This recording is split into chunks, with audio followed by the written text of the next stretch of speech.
শীতকালীন সবজির উৎপাদন ও বাজারে সরবরাহ বাড়লেও কমেনি অধিকাংশ সবজির দাম, বরং কিছু সবজির দাম বেড়েছে। এ বিষয়ে বিস্তারিত জানাতে আমাদের সঙ্গে যুক্ত হচ্ছেন সহকর্মীরা। শুরুতেই যাচ্ছি বগুড়ায়, সেখানে আছেন সহকর্মী আব্দুস সালাম বাবু।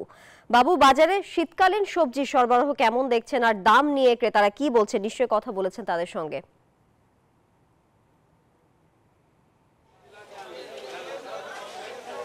তানিয়া, শীতকালীন সবজির সরবরাহ বেশ বেড়েছে, যার কারণে দাম কিছুটা কমেছে গেল সপ্তাহের তুলনায়।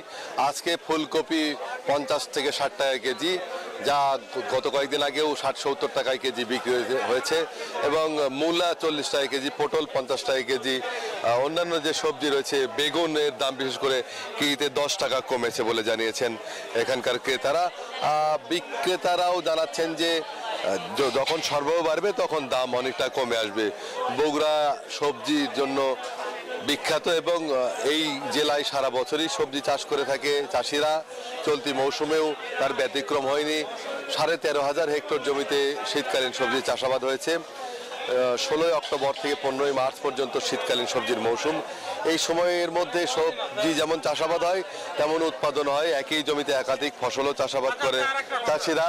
এবং আপনাকে জানিয়ে রাখি যে বগুড়া জেলায় যে 13,500 হেক্টর জমির চাষাবাদ হয়েছে, সেখান থেকে কিন্তু 3.25 লাখ মেট্রিক টন সবজি উৎপাদন হবে, যার কারণে বাজারে যতটা সরবরাহ বাড়বে ততটাই দাম কমে আসবে। তবে আলুর দাম বেড়ে যাওয়ার কারণে মিশ্র প্রতিক্রিয়া রয়েছে ক্রেতাদের মাঝে। পাশাপাশি পেঁয়াজের দামটাও অনেকটা বেড়েছে। তো এই বগুড়ায় সারা বছরই সবজি চাষ করে চাষিরা, যত সরবরাহ বাড়বে ততই দাম কমবে। যেমন কাঁচামরিচের দাম অনেকটা কমেছে, 60 টাকা থেকে 80 টাকা কেজি। এই ছিল বগুড়াতে সর্বশেষ। একই খবর জানতে চলে যাব নরসিংদীতে হৃদয়ের কাছে।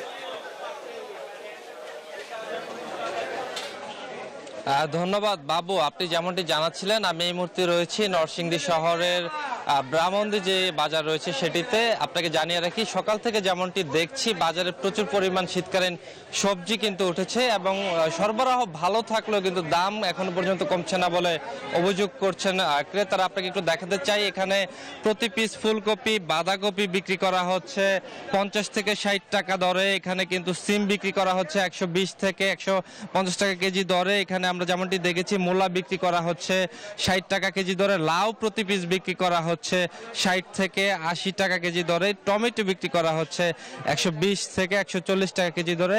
এর পাশাপাশি কিন্তু আলু এবং পেঁয়াজের বাজারেও কিন্তু অস্বস্তি বিরাজ করছে। প্রতি কেজি আলু বিক্রি করা হচ্ছে 80 থেকে 120 টাকা কেজি দরে, এবং পেঁয়াজ বিক্রি করা হচ্ছে 100 টাকা কেজি দরে। যেমন আমরা যদি একজন ক্রেতার সাথে কথা বলতে চাই, সবজির দাম কিরকম দেখছেন একটু বলুন। সবজির দাম বেশি, সব বেশি, যা আছে সব বেশি আগের থেকে। তো যেমনটি শুনছিলেন যে আসলে সবজির সরবরাহ থাকলেও কিন্তু দাম বেশি বলে অভিযোগ করছেন ক্রেতারা। এই ছিল আমার কাছে নরসিংদী থেকে সর্বশেষ। ফিরে যাব স্টুডিওতে তানিয়ার কাছে। তানিয়া। হৃদয়, ধন্যবাদ আপনাকে যুক্ত থাকার জন্য।